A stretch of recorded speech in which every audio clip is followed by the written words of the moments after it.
Hello, everyone. Paul Canfield again from Copper Key Realty in Eau Claire, talking with you more about things real estate in the Chippewa Valley and Wisconsin. In prior videos, we had talked about the pre-agency stage, which is a relatively new thing in Wisconsin and nationwide, although every state has different practices in the past.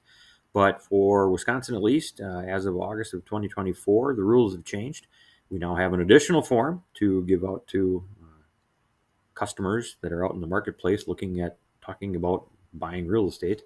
So that is the pre-agency stage. Watch one of the prior videos to talk more about that pre-agency stage. But usually at some point along the way, buyers who get more interested in a property and they want to start negotiating. They want to ask negotiating questions. Things like, what do you think of the price? Or what do you think of the neighborhood or the construction? Or do you think we could do this, that, or the other inspection or test?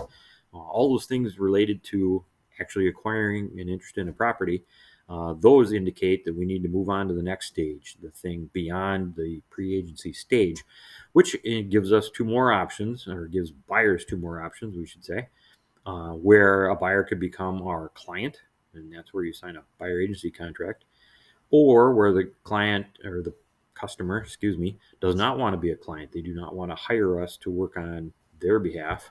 And so that where they sign the broker disclosure to customer form. That form also says there's no contract between the buyer and the agent. The agent is working on behalf of the seller, even though we might be out with the buyer showing things and talking about things. So, as a customer, buyers are going to get much less of an opinion from us agents than they would if they hire us so that they're our client. So, on the first page of the pre-agency form, it discusses in detail all three stages of agency relationship between buyers and agents. So, it covers, in short, the pre-agency form, what happens when a buyer is a customer, and what happens when a buyer is a client. So, refer to page 1, and that will cover, in short, the legal attorney opinion of those three different types of agency. And in future agencies now, we're going to get going on both buyer agency and buyers working with us as customers. Talk to you soon.